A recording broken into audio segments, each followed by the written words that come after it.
আচ্ছা দিদি, কেন বারবার জোর করছিস? নিজে থেকে আসতে চাইছে না, ডাকছিস তাও আসতে চাইছে না। আমি কি ফেল না বল? ও কোনোভাবেই পার্টিসিপেট করতে চাইছে না এই অনুষ্ঠানটায়, তুই জোর করছিস।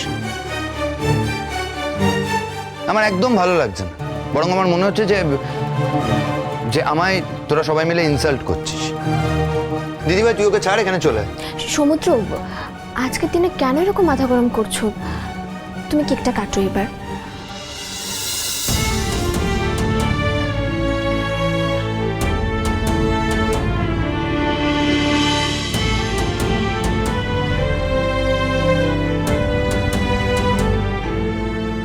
বদিন,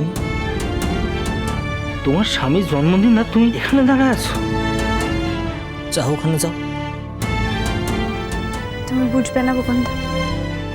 আমি বুঝেছি, আমি যা বুঝেছি ঢের বুঝেছি। Happy birthday to you, happy birthday dear সোনা ভাই, happy birthday to you. Happy birthday.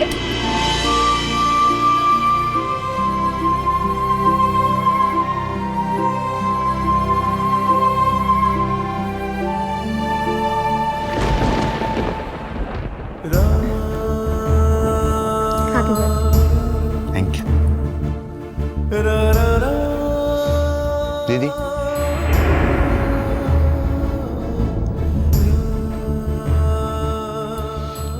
তোরটা।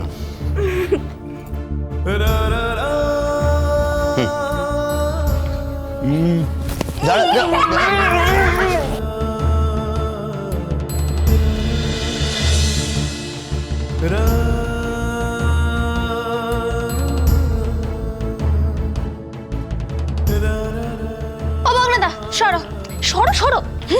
বৌদি ভাই, এনো কেক খাও।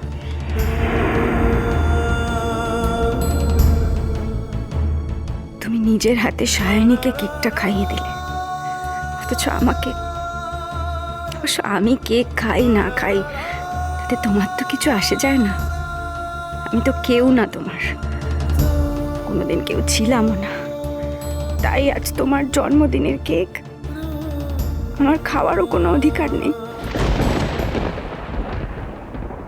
আমি তো কেক খাই না জিয়া, ওটা তুমি খেয়ে নাও। হ্যাঁ, মানেটা কি কেক খাই না মানে? আজকের দিনে কেক না খেলে হয়? একটুখানি তো খেতে হবে না, ভেঙে দিচ্ছি না, খাও। জিয়া, ও যখন কেক খায় না তখন ওকে দয়া করে একটুও কেক খেতে হবে না। তুই চলে।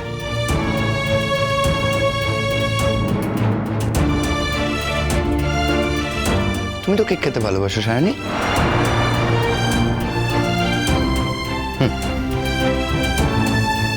না, হ্যাঁ করো।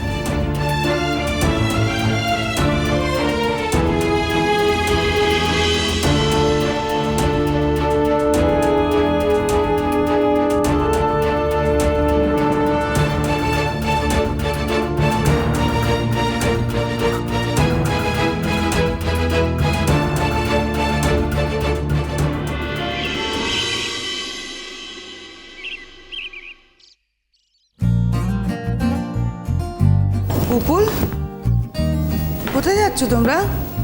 তুমি কি আজও ওকে কলেজে নিয়ে গিয়ে বোর করবে নাকি? না না আন্টি, ও আজকে আমাকে ঘুরতে নিয়ে যাচ্ছে। তোমার আজ কলেজ নেই? আচ্ছা, তাহলে ঘুরতে বেরোবে কি করে? আমার কলেজ নিয়ে হয়তো চিন্তা করো না বাবা। তোমার বাবা না মনে করেন তুমি কলেজে পড়ো, পড়াও না, সেই ছোট্ট ভাবে। যাই হোক উপুল, আজকের দিনটা অন্তত রাত্রে তোমরা বাড়িতে থেকো।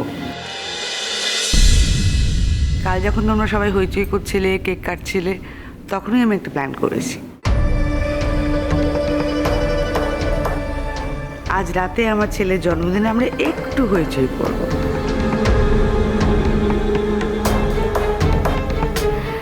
আন্টি, আমরা আজকে প্ল্যান করেছি যে আমরা বারবিকিউ করব। Great idea. ওমা, আমাদের বাড়িতে কতদিন এসব হয়ইনি। তুমি এসেই আমাদের বাড়িটাকে একেবারে বদলে ফেলেছো। আঙ্কেল, আপনি আমাদের সাথে জয়েন করবেন তো? তুমি এই যে প্রোগ্রামটা রেখেছো আমার বৌমা জানে?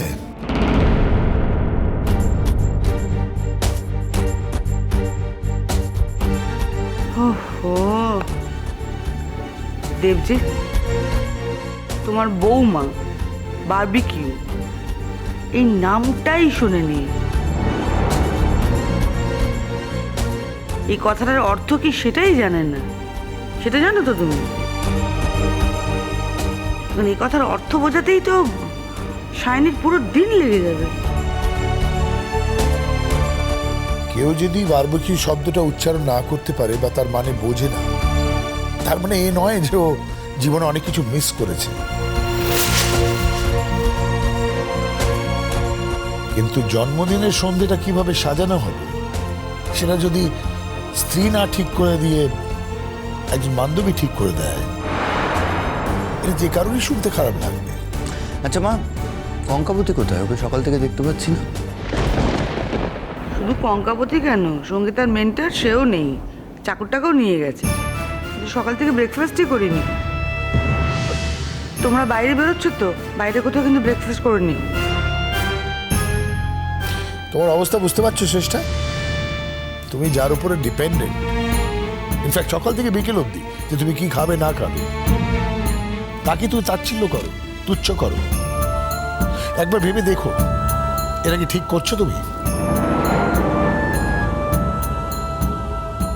বাপ রে বাপ, এই সাত সকালেও ভিড়ের কোনো কামাই নেই গো। হ্যাঁ, কেমন ধারে আমার পাটা মাইরে দিলে বল দেখিনি। হ্যাঁ, ওরে বাপ রে, এমন করে লোকজন হেঁটে যাচ্ছে যেন সকলে অন্ধ। কিন্তু দোষ তো তোমার বড় আমি, তোমাকে তখন থেকে বলছি ভিড় থেকে সরে আসো, ভিড় থেকে সরে আসো, তা না তুমি ভিড়ের মধ্যে সেতো সেতো যাচ্ছিলে। এই এত কপ চাস নি তো, যা দেখিনি গিয়ে এক কাপ চা কর যা।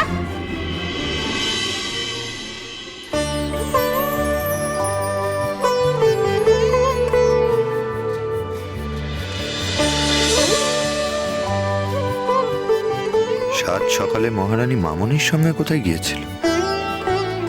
দেখে তো মনে হচ্ছে মন্দির টন্দিরে পুজো দিতে গেছিল। আজ কি বার, কোনো ব্রত আছে নাকি? মহারানী আবার মামনির মতো ওদিকেই ঝুঁকেছে। আমাকে তো উনি দেখতেই পাচ্ছেন না, চোখের কোণ দিয়েও তাকাচ্ছে না। খুব খারাপ লাগছে তো এখন। আমারও তখন এইরকমই খারাপ লেগেছিল,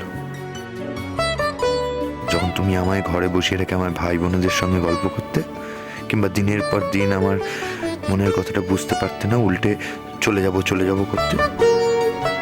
আমারও ঠিক এতটাই খারাপ লাগতো, খারাপ লেগেছিল। এখন বুঝতে পারছো তো নিজের জিনিস যাই যাই করলে কেমন লাগে? আচ্ছা আচ্ছা ঠিক আছে বকুন্দা, তুমি গিয়ে রান্নাটা চাপাও, আমি চা বসাচ্ছি, যাও। ঠিক আছে। মুখ পোড়া। তা তোমরা কোথায় গেছিলে সকাল সকাল? ভালো কি আজকে কি কোনো বিশেষ দিন, মানে কোনো বিশেষ পুজো আছে? তোমার মামনি তো প্রায় রোজই মন্দিরে যান, তুমিও কি রোজ শুরু করলে? মানে বাড়ি ঘরদোর ছেড়ে দিয়ে মন্দিরে যাওয়া? লক্ষ্মী, মন্দিরের চেয়ে বেশি তোমার এই বাড়িতে থাকা জরুরি।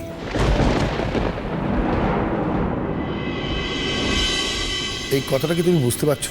কেন জরুরি? কেন, কিসের জন্য জরুরি? হ্যাঁ, ও কি ঘরে থেকে তোমার ছেলেকে প্যারা দেবে? তোমার ছেলে কি এইটুকুনি দুধের শিশু যে তাকে প্যারা দিতে লাগবে?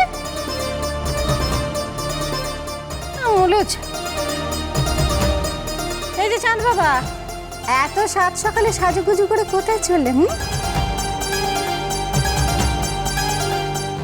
এখনো তো 8টাও বাজেনি কো, এর মধ্যেই রেডি হয়ে গেছে কলেজ যাওয়ার জন্য। আগে তো তোমার কলেজ 10টার আগে খুলতো নি, এই বন্ধু আসার পর বুঝি ভোর 4টে খুলে যাচ্ছে।